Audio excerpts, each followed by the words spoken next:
गरुड़ पुराण अनुसूची के भाग 3 में आपका स्वागत है। भाग 2 में आपने जाना कि 13 दिनों तक जीवात्मा के उद्देश्य से पिंडदान क्यों आवश्यक होता है और 24 घंटों के पश्चात जीवात्मा घर लौटकर क्यों आती है। आपको बताएंगे कि 13 दिनों के पश्चात यमलोक के मार्ग के लिए प्रस्थान करने वाली जीवात्मा के साथ क्या क्या घटित होता है और उसके मार्ग में आने वाले 16 नगर कौन से हैं।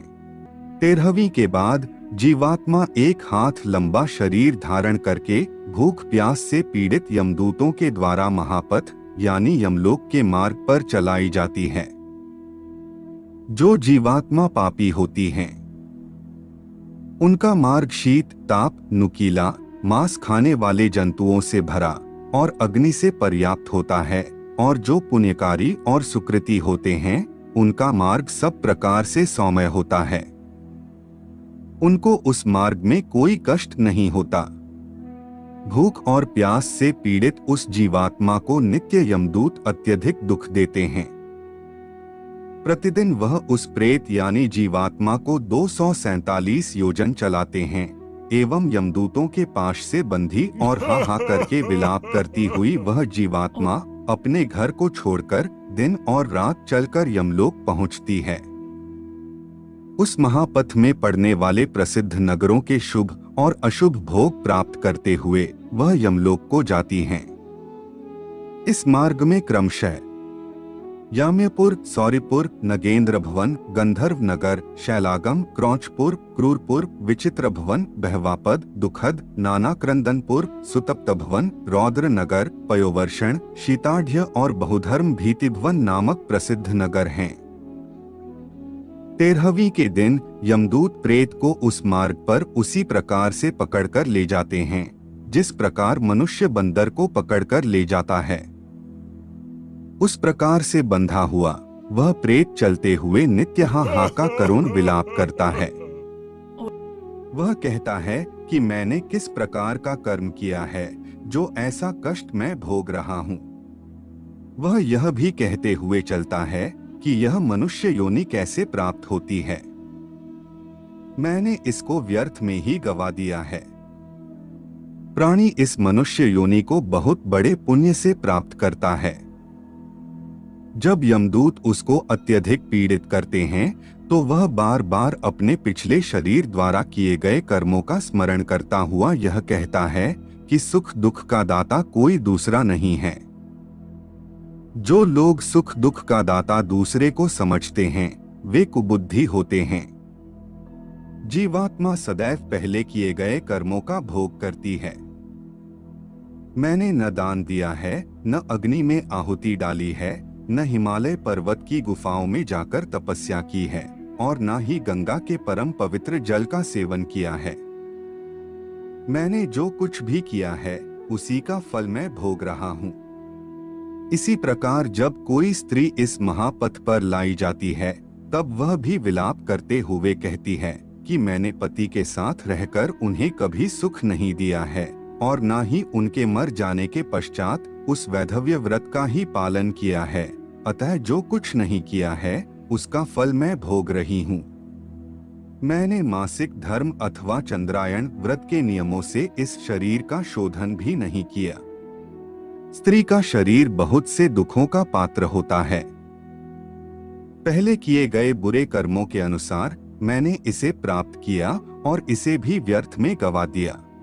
इस प्रकार जोर से रोते और विलाप करते हुए अत्यधिक दुखित जीवात्मा को 17 दिन तक अकेले वायु मार्ग में यमदूतों के द्वारा निर्दयता पूर्वक खींचा जाता है। अब हम आपको यमलोक के मार्ग में आने वाले नगरों के विषय में बता रहे हैं। 18वां दिन रात पूर्ण होने पर पहले वह याम्यपुर पहुंचता है। उस रमणीक नगर में प्रेतों के महान गण रहते हैं। वहां पुष्पभद्रा नदी तथा देखने में अति सुंदर लगने वाला एक वट वृक्ष है। यमदूत वहां पहुंचकर प्रेत को विश्राम करने का समय देते हैं।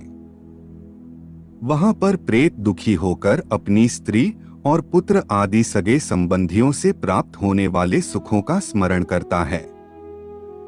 मार्ग में पड़ने वाले परिश्रम से थका एवं भूख प्यास से व्याकुल वह प्रेत वहां करुण विलाप करता है। उस समय वह धन, स्त्री, पुत्र, घर, सुख, नौकर और मित्र के विषय में तथा अन्य सभी के विषय में सोचता है। उस नगर में भूख प्यास से पीड़ित प्रेत को देखकर यमदूत कहते हैं कि कहाँ धन है, कहाँ पुत्र है, कहाँ स्त्री है, कहाँ घर है और कहाँ तू इस प्रकार दुख झेल रहा है। चिरकाल तक अब तू अपने कर्मों से अर्जित पापों का भोग कर और इस महापथ पर चल। यमदूतों के द्वारा इस प्रकार कहे जाने के बाद यमदूतों द्वारा उसे पीड़ा दी जाती है। तत्पश्चात स्नेहवश भूलोक में पुत्रों के हाथों से दिए गए मासिक पिंड को वह प्रेत खाता है। उसके बाद वहां से वह सौरिपुर के लिए चल देता है। उस नगर में काल रूपधारी जगम नाम का राजा है। उसे देखकर जीवात्मा भयभीत हो उठती है और विश्राम करती है। श्राद्ध द्वारा दिए गए अन्न और जल का वह उसी नगर में उपभोग करके दिन और रात चलकर सुंदर बसे नागेंद्र भवन नामक नगरी की ओर जाता है। उस महापथ पर चलते हुए महाभयंकर वन देखकर वह जोर जोर से रोता है, बार बार रोता है और 2 मास बिताने के पश्चात नगर में पहुंचता है। यहाँ वह अपने बंधु बांधवों के द्वारा दिए गए अन्न और जल को खाता पीता है। उसके बाद यमदूत पाश में बांधकर उसे दुख देते हुए पुनः आगे की ओर ले जाते हैं। तीसरे मास में वह गंधर्व नगर पहुंच जाता है। तीसरे मास में दिए गए श्राद्ध पिंड का यहाँ भक्षण करके चौथे मास में वह शैलागम नामक नगर में पहुंचता है। यहाँ प्रेत के ऊपर पत्थरों की वर्षा होती है। वहां वह चौथे मास में दिए गए श्राद्ध व पिंड को खाकर संतुष्ट होता है। इसके बाद प्रेत 5वें मास में क्रौचपुर जाता है। उस नगर में पुत्रों के द्वारा दिए गए 5वें मास के श्राद्ध पिंड को खाता है। तदंतर छठे मास में प्रेत क्रूरपुर नामक नगर की यात्रा करता है। उस नगर में छठे मास में पुत्रों द्वारा दिए गए श्राद्ध पिंड को खाकर उसकी संतृप्ति होती है, किंतु आधे मुहूर्त भर विश्राम करने के बाद उसका हृदय पुनः दुख से कांपने लगता है।